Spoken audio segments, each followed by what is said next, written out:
Good morning, students. Today we are going to discuss the polity, society, economy, and religion of the Vedic age. The polity of the early Vedic period was basically a tribal polity with the tribal chief in the center. The tribe was called Jana, and the tribal chief was called Rasana. Rasana looked after the affairs of the tribe with the help of the other tribal members and tribal assemblies. For example, Sabha and Samiti. These were two main assemblies of the political system. Women were allowed to participate in the proceedings of the Sabha and Samiti. तो आज हम वैदिक युग के राजनीतिक संगठन, समाज, अर्थव्यवस्था और धर्म के बारे में बात करने जा रहे हैं। अगर हम वैदिक युग के राजनीतिक संगठन की बात करें तो यहाँ का राजनीतिक संगठन अनेक जनों में विभक्त था और हर जन का एक नेता होता था जिसे राजा कहते थे। ऋग्वेद में ऐसे अनेक छोटे बड़े जनों का उल्लेख आया है। ऋग्वेद में दशरा के युद्ध का उल्लेख भी मिलता है और ऐसा कहा जाता है कि ये दशरा के युद्ध परुष्णी नदी के तट पर भरत वंश के राजा सुदार्थ के नेतृत्व में हुआ, जिसमें उसकी विजय हुई। उत्तर वैदिक काल तक आते आते ऋग्वैदिक काल के अनेक जन जैसे पुरु, अनु, द्रहु, यदु, दुवर्स आदि अपना परंपरागत गौरव खो चुके थे और अब कुछ संयुक्त जन अस्तित्व में आए, जिसे पुरु और भरत जन के संयुक्त होने से गुरु जन का अस्तित्व उभर कर सामने आया। ऐसे ही एक और जन है पांचाल जन, जो महत्वपूर्ण था। वैदिक आर्यों के राजनीतिक संगठन की जो मूल इकाई थी वो कुटुंब थी। The basic unit was Kutumba. आर्यों का ये जो कौटुंबिक जीवन था ये बहुत वेल ऑर्गेनाइज्ड था। कुटुंब से बड़ी जो इकाई थी वो ग्राम हुआ करती थी। एक ग्राम में कई सारे कुटुंब होते थे। ग्राम के अधिकारी को ग्रामणी कहा जाता था और उसका जो पद होता था वो वंशानुगत होता था और वह राजा के द्वारा नियुक्त अधिकारी होता था। कई ग्रामों के समूह से मिलकर विश नामक इकाई बनती थी। Wish was just like a tehsil. Wish आजकल के तहसील के समान हुआ करती थी और विश का जो अधिकारी होता था वो विशपति कहा जाता था। कई विश मिलकर जन बनाते थे और जन इकाई का अधिकारी जो था वो गोप या राजा होता था। राजा ही इसका प्रधान होता था और जन से बड़ी इकाई जो थी वो राष्ट्र होती थी। ऋग्वेद के जन जो थे वो बहुत छोटे और प्राय अव्यवस्थित होते थे। अगर ऋग्वैदिक काल में अगर हम शासन व्यवस्था की बात करें तो यहाँ की शासन व्यवस्था या यहाँ का जो एडमिनिस्ट्रेटिव सिस्टम है वो मोनार्की सिस्टम था, या हम कहें वो राजतंत्रात्मक शासन पद्धति यहाँ पर विद्यमान रही है और राजा ही उसका जो था वो मेन अधिकारी होता था। और उत्तर वैदिक काल में आते आते ये जो राजनीतिक या राजतंत्रात्मक जो शासन व्यवस्था थी ये काफ़ी सुदृढ़ हो गई, काफ़ी स्ट्रांग होती चली गई। वैदिक काल में राजा के बहुत सारे राइट्स और बहुत सारी ड्यूटीज़ उसकी मानी गई हैं। उसकी अगर हम ड्यूटीज़ की बात करें तो उसमें प्रजा के जीवन और संपत्ति की रक्षा करना उसका मेन जो है कर्तव्य माना गया है। इसके अलावा बाह्य आक्रमणों से राज्य की रक्षा करना, अपने राज्य के विस्तार के लिए दूसरे राज्यों और अनार्यों से युद्ध करना, शांति काल में यज्ञों का अनुष्ठान करवाना, अपनी प्रजा की भौतिक और आध्यात्मिक उन्नति में सहयोग करना, इसके अलावा गुप्तचर व्यवस्था का संगठन करना, अपराधियों को दंड देना, उनको पनिश करना, विद्वान और साधु सन्यासियों का आदर करना और उन्हें आर्थिक सहायता देना, ये राजा के कुछ महत्वपूर्ण कर्तव्य माने गए हैं। राजा के सहयोग के लिए या शासन संचालन में उसकी सहायता के लिए कुछ ऑफिसर्स का भी यहाँ जिक्र किया गया है।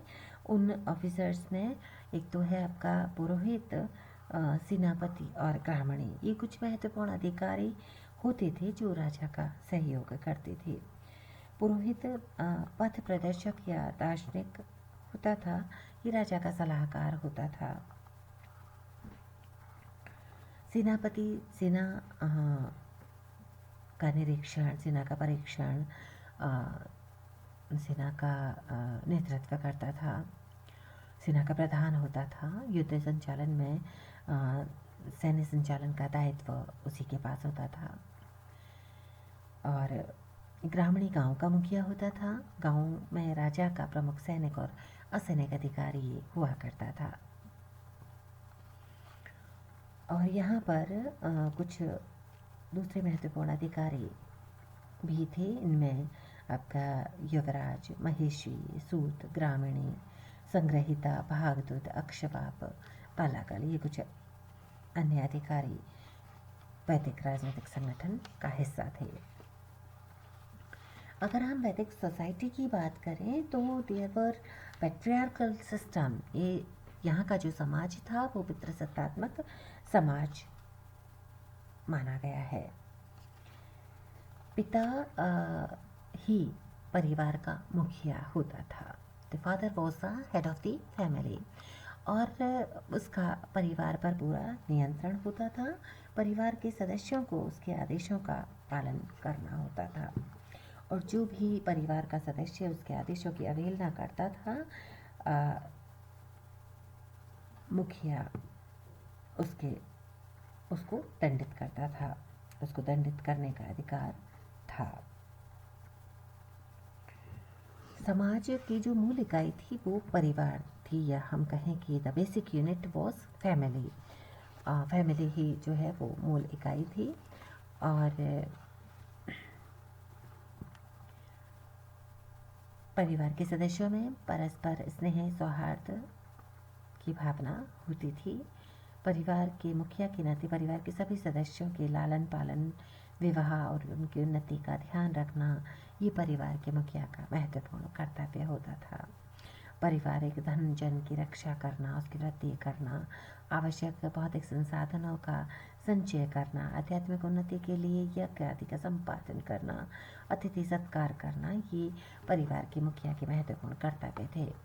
अगर हम यहाँ स्त्रियों की स्थिति की बात करें तो यहाँ पर स्त्रियों को सम्मानजनक स्थान प्राप्त था और परिवार में स्त्रियों की स्थिति उच्च थी। वैदिक काल में पर्दा प्रथा का प्रचलन नहीं था। कन्याओं की शिक्षा का समुचित प्रबंध किया जाता था और ऋग्वेद में ऐसी बहुत सारी विदुषी स्त्रियों का उल्लेख आया है। इनमें घोषा, पाला, लोपामुद्रा, श्रद्धा आदि विदुषी स्त्रियां प्रमुख हैं, जिन्होंने अनेक वैदिक मंत्रों की, वैदिक ऋचाओं की रचना की है।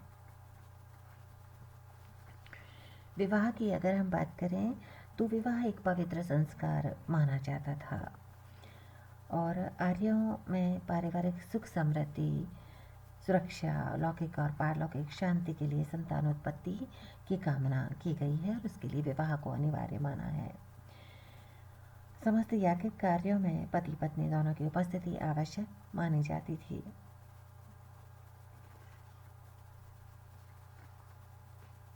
वैदिक युग में अनुलोम और प्रतिलोम दोनों तरह के विवाहों का उल्लेख मिलता है। यहाँ सबूत के विवाहों का निषेध किया गया है, लेकिन अंतर्जातीय विवाहों का उदाहरण यहाँ मिलता है।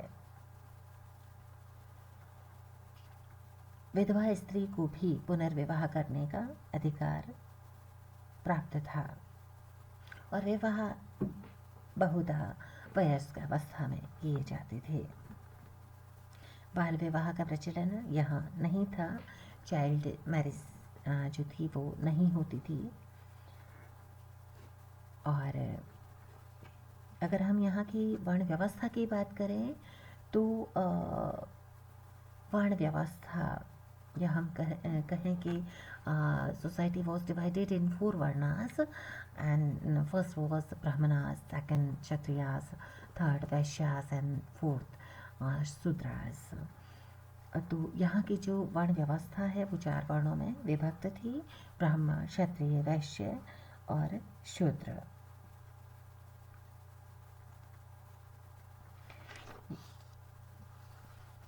तो ये है यहाँ का समाज। अगर हम अर्थव्यवस्था की बात करें तो अर्थव्यवस्था में कृषि, पशुपालन, उद्योग धंधे, व्यापार और वाणिज्य महत्वपूर्ण थे। कृषि की बात करें, कृषि या एग्रीकल्चर की हम बात करें तो भारत में अपने आगमन के काल से ही आर्यों ने वन्य प्रदेशों को साफ करके और कृषि कार्य करना आरंभ कर दिया था। ऐसी बहुत सारी फसलों का उल्लेख, बहुत सारी क्रॉप्स का उल्लेख ऋग्वेद में आया है। इनमें आर्य जौ, धान, गेहूँ, व्रीहि, तिल, उड़द, मसूर, चना आदि फसलों को उपजाते थे। शतपथ ब्राह्मण में 6, 8, 12 और 24 बैलों का उल्लेख किया गया है जो हल को खींचने का काम करते थे। हल और बैल की सहायता से भूमि की जुताई और बीज बोए जाते थे। ऐसे ही अगर हम पशुपालन की बात करें या एनिमल हस्बेंड्री की बात करें तो कृषि के समान ही पशुपालन भी आर्यों का एक महत्वपूर्ण व्यवसाय था। और गाय, बैल, भैंस, भेड़, बकरी, घोड़ा आदि पशुओं का ही पालन करते थे। उद्योग धंधों की अगर हम बात करें तो उद्योग धंधों में बहुत सारे छोटे छोटे उद्योग धंधे यहाँ पर प्रचलित थे। इनमें वस्त्र उद्योग महत्वपूर्ण था और हथकरघा उद्योग जो था महत्वपूर्ण था। कढ़ाई, बुनाई, सिलाई का काम प्राय स्त्रियां किया करती थी। और ऐसे ही यहाँ पर चर्मकार का जो उद्योग धंधा है वो भी व्यापक रूप से प्रचलित था।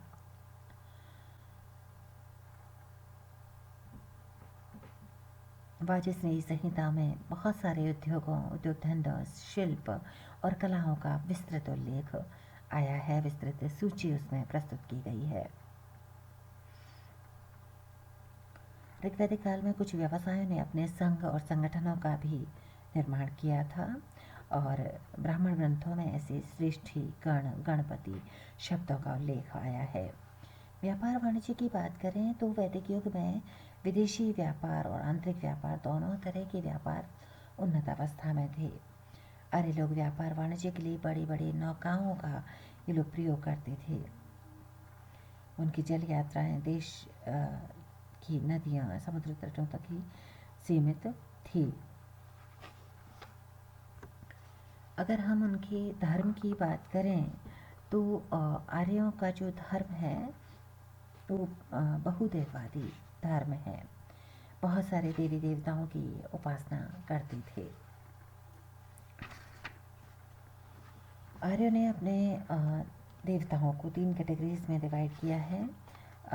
इनमें आकाशीय देवता, अंतरिक्षीय देवता और पृथ्वी के देवता। आकाश के देवताओं में धौस, वरुण, मित्र, सूर्य, सविता, भूषण, उषा, अदिति आदि महत्वपूर्ण थे। अंतरिक्ष देवताओं में इंद्र, मरुत, वार्त, पर्जन्य आदि थे। और पृथ्वी के देवताओं में पृथ्वी, अग्नि, सोम, बृहस्पति और सरस्वती महत्वपूर्ण थे। ऐसे ही आर्यों ने 5 महायज्ञों का उल्लेख भी किया है। इनमें ब्रह्म यज्ञ, देव यज्ञ, भूत यज्ञ, पितृ यज्ञ और मनुष्य यज्ञ, ये 5 महायज्ञ माने गए हैं। आर्यों के जीवन में आश्रम व्यवस्था का भी महत्वपूर्ण स्थान था।